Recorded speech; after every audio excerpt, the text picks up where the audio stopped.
Hi, I'm Arthur, and this is part 10 in a 20-part series I am doing covering the Primarchs in order of the legions. Do you need to have seen the other parts to understand this one? No, but it would make me happy. Okay, so a few people are going to ask why I skipped past the second legion, as well as call this a 20-part series, because if you do the math and you get rid of the second and the 11th part, that means that at most I'm gonna have 18 parts. Shut up and sit down, and I have a plan. You should trust me more often. It's not good to not trust people. Don't worry, my little lumpies. I have a plan, and you shall all learn it someday, just not today. Cut back at like part 20 and all will make sense.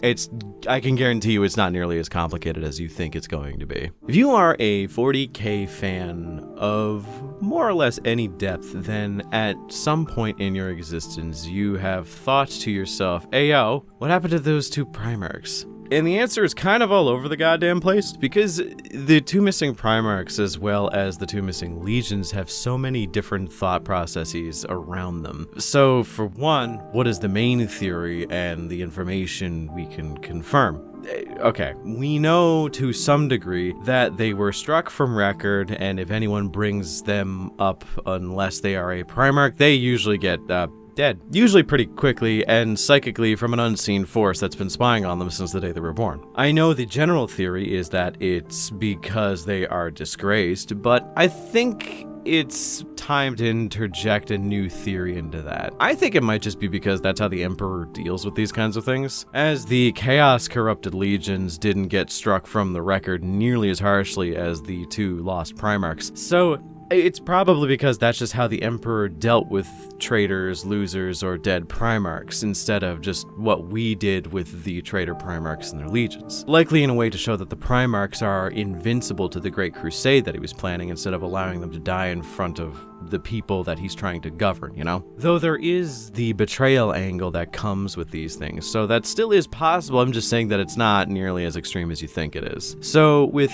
some of the information I have read about, there is also the matter of the Rangdan xenocide, which occurred relatively before all of the Primarchs being discovered, and because of this it led to what many people believe is the death of one of these Primarchs. It's heavily implied in the Horus Heresy that that's kind of what happened, but it's not 100% confirmed. I know a lot of people tend to think the Rangdan are mind controllers or a massive cover-up, as it was actually just a Primarch rebellion, but we have no way of knowing this, and it's mostly just fan speculation. It does make a little sense, because not only is it inferred to that one of the Primarchs died during the xenocide, but they might have been killed by Leman Russ, because Leman Russ has stated that he has a bit of history with killing other Primarchs. I will hazard a guess that it was the Primarch of the Second Legion that was killed by Russ. The reason why? Because in the dark cells on Terra there is a cell labeled Subject 11, which I thought would have been a cheeky way of neither confirming nor denying it was either, because if it was the number 11 written with 2 1s, it could also be interpreted as 2 in Roman numerals, but no, it's actually written as XI, which is 11, and that kind of kills my funny hypothesis. But regardless, there is a cell containing someone who might be the mind-broken Primarch of the 11th Legion, or it could be an attempt to clone the 11th Primarch, and they are just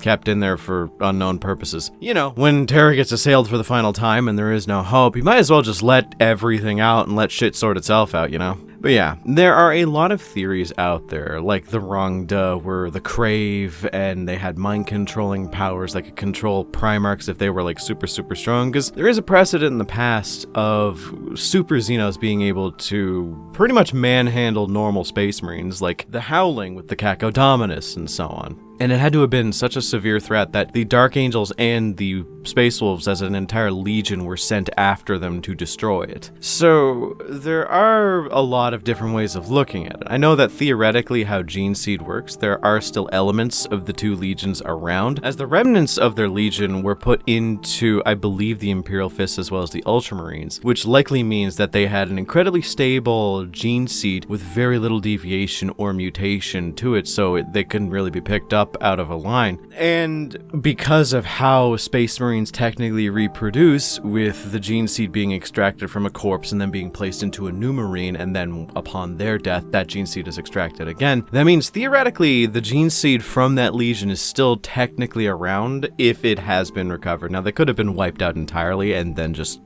over the years just never had the gene seed be replaced, but it would be interesting to see if Belisarius called it something like that. Like, my headcanon was like possibly the Soul Drinkers were a part of that, where they might have been just the unstable gene seed of a Primarch that no longer really exists and is never really acknowledged. We don't truly know what their progenitor is. I know it's stated in the lore in the Soul Drinkers book that we cannot confirm that it's Imperial Fist because they don't match Rogel Doran's gene seed, but in the most recent books, in a small short story for the Soul Drinkers, it's confirmed that they were a member of the Imperial Fist as early as like M34, M33, which means they could be a second founding chapter, but we don't know. So that's why I think it's kind of interesting. It's kind of fun to fantasize about, you know, where in general you don't fully know if there is or is not a chapter of Space Marine that has traits that are linked to a progenitor that no one knows about, that are just put into a chapter that makes no sense. I am looking at you, Dark Krakens. A chapter of Salamander's successors obsessed with water? Yeah, okay, that tracks, I guess. But regardless, this is kind of the compendium of all we know.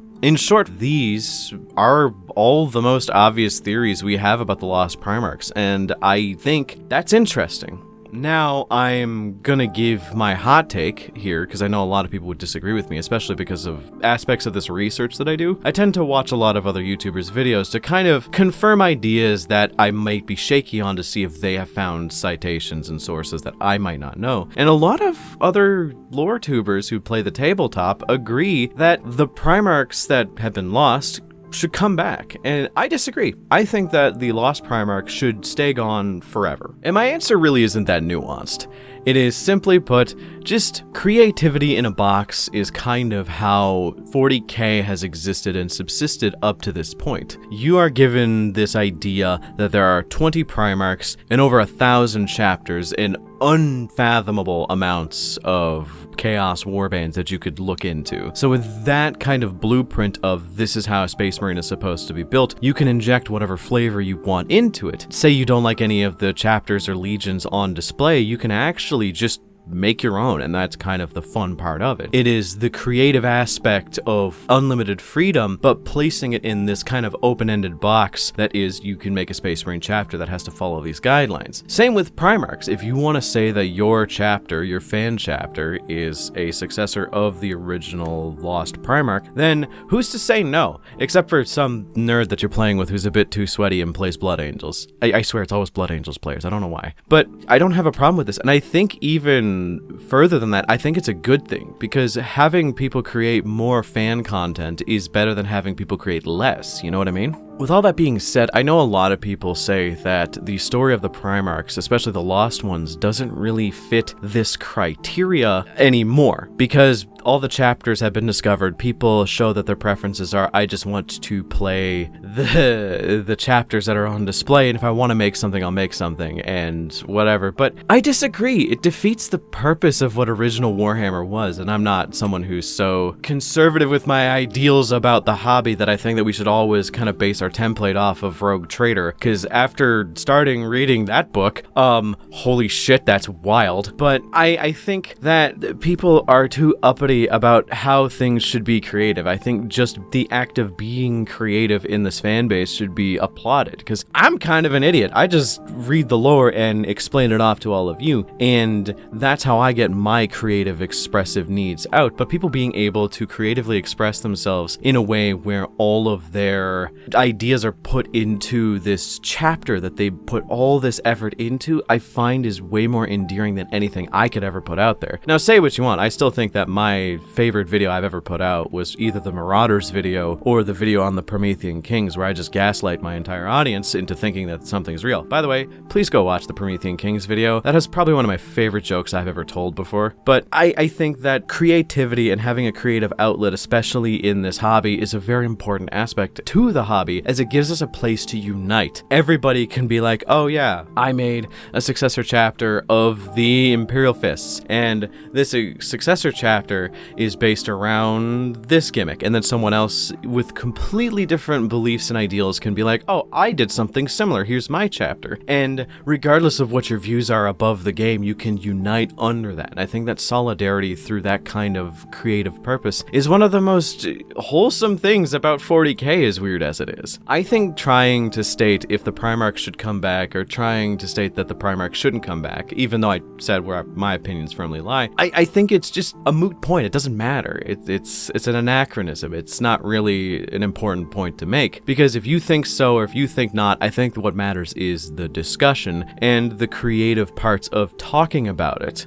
And that's where I stand. I think that the Lost Primarchs themselves are a beautiful sentiment of just make whatever, and whatever you think is canon is canon. Might not be correct in the lore, but it's there. I have played against so many friends who have played Angry Marines, which are not a canon chapter, I mean, arguably, but I think that it's cool that people can come together and make these kinds of things, and even if we disagree on how the lore should be done, at the end of the day, roll your dice, move your mice, and as long as the other person on the other end of the table isn't a dickhead, fuck it, right? Just play the game and have fun. I know this kind of got a little lost in the weeds towards the end here, but I want to know what you guys think about the Lost Primarchs, where they possibly went, and your idea of if they should come back or not, because I know it's a bit of a complicated topic to discuss. So with all that in mind, let me know in the comments. I genuinely want to know, because I like the discussion around this. Alongside that, remember to like and subscribe, as it helps the channel more than I could ever convey, and special thanks to my channel members. And if you want to support me as well as gain access to additional content, then become a channel member today. Thanks once again for watching. And no, I don't think the War of the False Primarch has anything to do with the Lost Primarchs, but man, it would be cool if it did, right? I should probably cover the Pentarchy of Blood. That'd be pretty neat.